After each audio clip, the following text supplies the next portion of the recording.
اعوذ باللہ من الشیطان الرجیم بسم اللہ الرحمن الرحیم مولاي صل وسلم دائما ابدا علی حبیبک خیر الخلق کلہم یا رب بالمصطفى بلغ مقاصدنا واغفر لنا ما مضى یا واسع الکرم۔ آسان مبادیات فقہ کورس کی 22ویں کلاس میں ہم حاضر ہیں۔ اللہ تعالی ہمارا آنا بیٹھنا سیکھنا سمجھنا سب اپنی کریم پاک بارگاہ میں قبول فرمائے، شرح صدر عطا فرمائے، علم نافع عطا فرمائے۔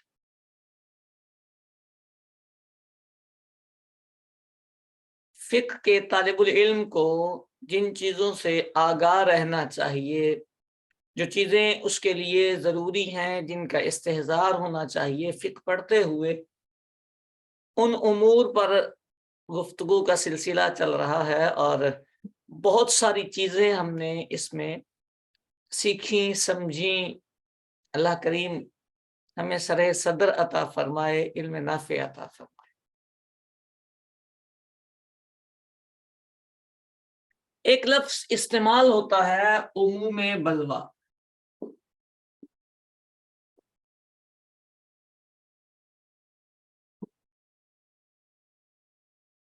عموم بلوہ اس کا مطلب ہوتا ہے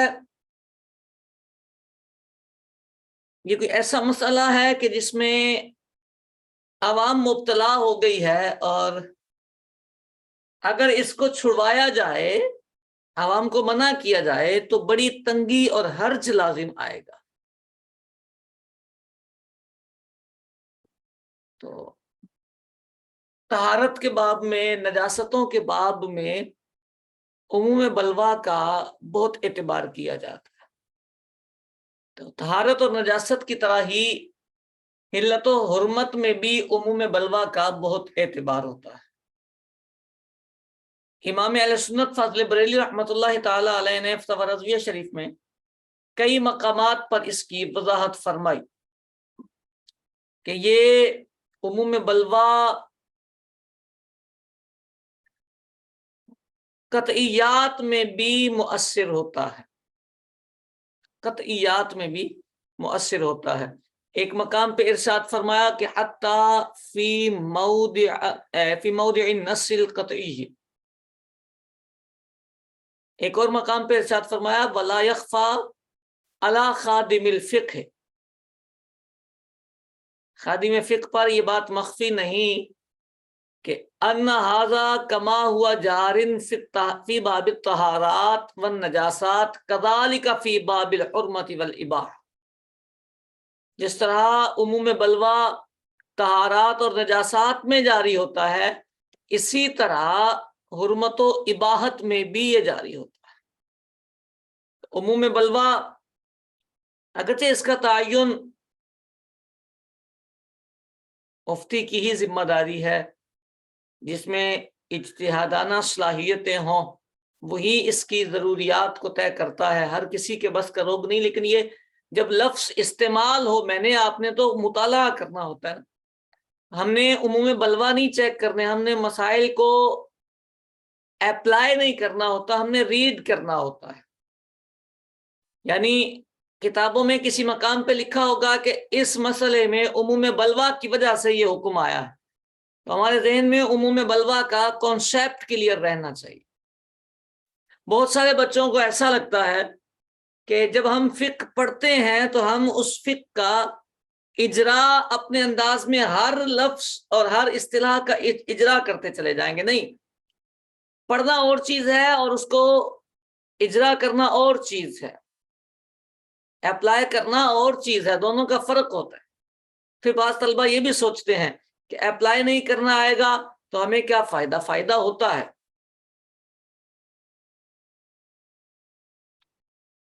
جو چیزیں جس کے منصب کی ہیں وہی وہ کام کرے گا، لیکن جب وہ اپنا کام کر کے جائے گا تو وہ بتا کے جائے گا میں نے یہ کام کیا ہے۔ اگر آپ کو اس کا پتہ نہیں ہوگا تو آپ اس کی بات کو سمجھ نہیں پائیں گے، لہذا آپ کو ان اصطلاحات کا علم ہونا چاہیے تاکہ آپ اس کی بات سمجھ سکیں۔ آپ کی ذمہ داری اس کا اجرا نہیں، امام نے جو مسئلہ بیان فرمایا اس کا اجرا ہے، اس کا اجرا نہیں آپ کی ذمہ داری، آپ کی ذمہ داری اس کا اجرا ہے۔ لیکن یہ مسئلہ آپ کو تب سمجھ آئے گا جب آپ کو اس اصطلاح سے واقفیت ہوگی۔ بات سمجھ آ رہی ہے؟ بہت ساری چیزیں ایسی ہوتی ہیں جو مختلف مناصب کے علماء کی ذمہ داری ہوتی ہے، کچھ اصحاب ترجیح کی ذمہ داری ہوگی، کچھ اصحاب تخریج کی ذمہ داری ہوگی، کچھ مجتہد فی المذہب کی ذمہ داریاں ہوں گی، کچھ مجتہد مطلق کی ذمہ داریاں ہوں گی، لیکن ہمیں ان کی ذمہ داریوں کی اصطلاحات جو ہیں ان سے واقفیت ہونی چاہیے۔ اس کا فائدہ مطالعے کا حسن ہوتا ہے، مطالعہ سمجھ میں آتا ہے، بات سمجھ میں آتی ہے۔ میں نے عرض کیا نا، یہ مسئلہ ہے، اصل میں میرے آپ کے لیے یہ مسئلہ ہوتا ہے، لیکن اس مسئلے کا فہم اس پر موقوف۔ اگر آپ کو اس ٹرم سے آگاہی نہیں کہ عموم بلوہ ہوتا کیا ہے، تو وہ لفظ استعمال کریں گے اور کہیں گے کہ عموم بلوہ کی وجہ سے یہ مسئلہ ہے، تو آپ اس مسئلے کو سمجھ نہیں سکیں گے، کیونکہ آپ عموم بلوہ سے بے خبر رہے۔ 12 پہلے بھی یہ اصطلاح ذکر کی تھی، ایک اصطلاح اور استعمال ہوتی ہے، متقدمین اور متاخرین۔ یہ ذکر کیا تھا پہلے، لیکن پھر ایک دفعہ قبول فرمائیں۔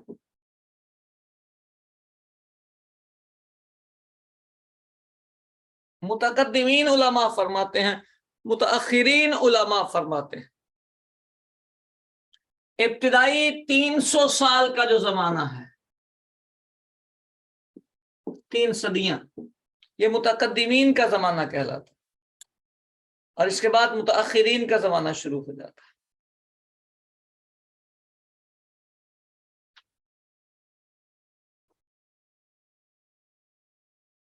اسی طرح بعض علماء نے یوں بھی کہا کہ جنہوں نے ائمہ ثلاثہ کو پایا، امام ابو یوسف، امام محمد اور امام اعظم، جنہوں نے ان کا زمانہ پایا وہ متقدمین ہیں، اور جو اس کے بعد آئے وہ متاخرین۔ یہ بات بھی یاد رکھنی ہے، کتابوں میں یہ بھی لفظ استعمال ہوتا ہے، متقدمین اور متاخرین۔ متاخرین علماء اس کے جواز کے قائل ہوئے، متاخرین نے اس کا جواز دیا۔ اب یہ لفظ بھی بات سمجھنے والی ہوتی ہے کہ 3 صدیوں کے بعد متاخرین کا لفظ استعمال ہونے لگا ہے۔ اب کسی مقام پہ لکھا ہو یہ متاخرین کا قول ہے، تو یہ نہیں سمجھنا چاہیے یہ ہمارے قریب قریب کے 14ویں صدی کے کسی عالم کا قول ہے، ایسا نہیں ہوتا۔ 3ری صدی کے بعد سے متاخرین کا لفظ کا اطلاق ہو جاتا ہے،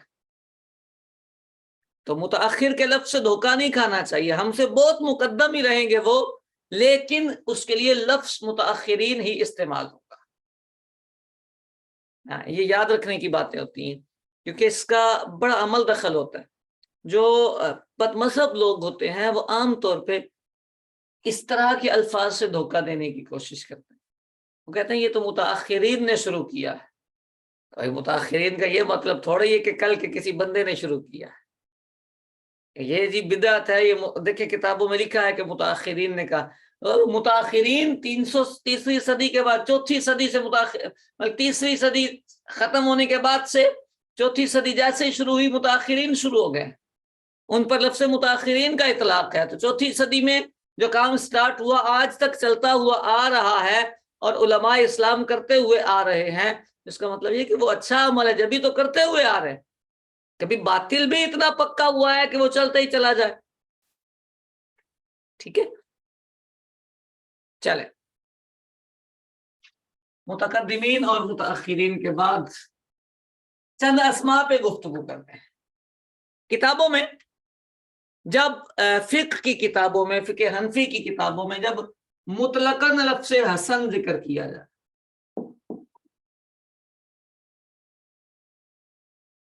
تو یہ حسن بن زیاد ہوتے ہیں، یہ حسن بن زیاد امام اعظم کے شاگرد ہیں گے۔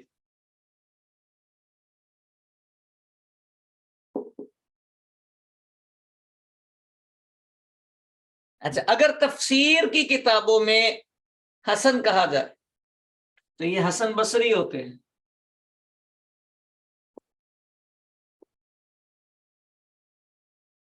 سمجھ آئی؟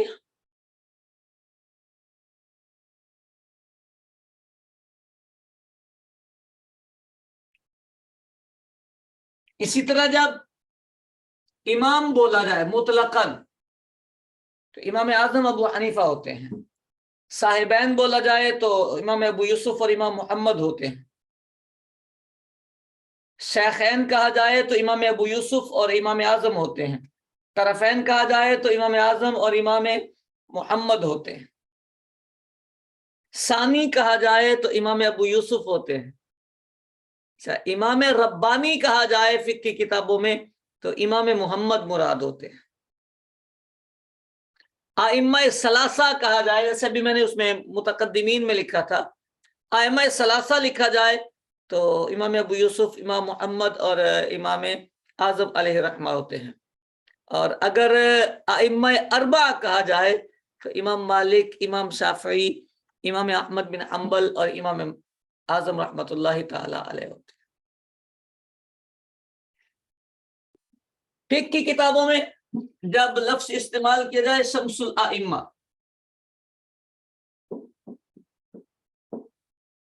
تو یہ علامہ سرخسی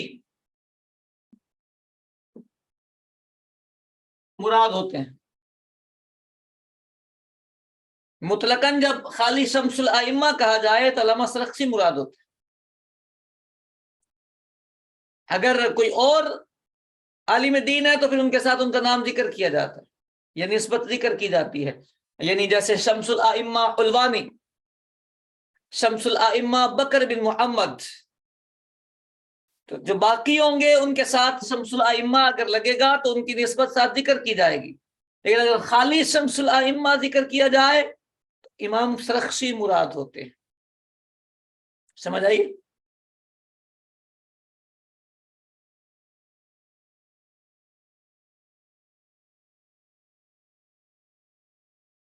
مشائخ کا لفظ استعمال ہوتا ہے، قال مشائخنا.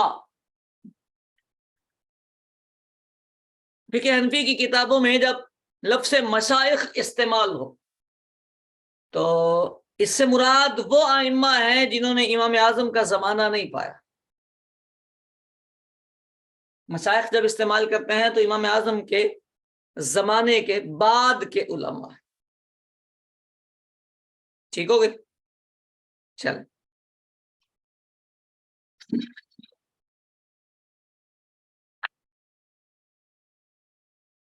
کچھ کتابیں ایسی ہیں جو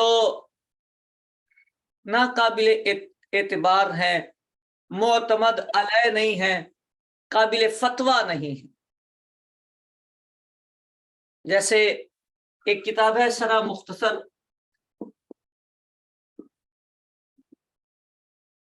الوصایا،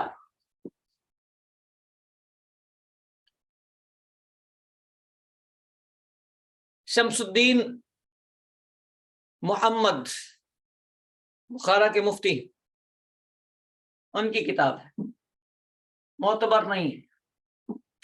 کوہستانی کا نام آپ نے سنا ہوگا. اسی طرح اس کے ساتھ آتی ہے شرح کوہستانی.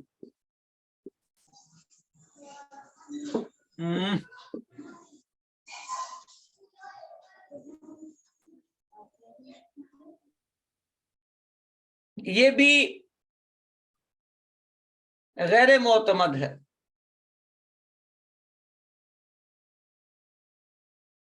سمجھ آئی؟ یہ جو کتاب ہے یہ اس امام کی ہے، اور اس کی شرح جو ہے وہ مختصر الوقایہ کے نام سے ہے.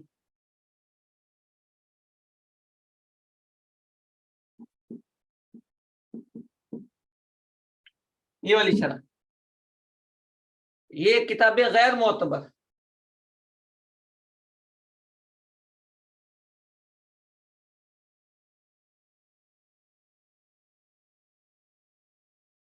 اسی طرح ایک کتاب کا نام آپ نے پڑھا ہوگا قنیہ.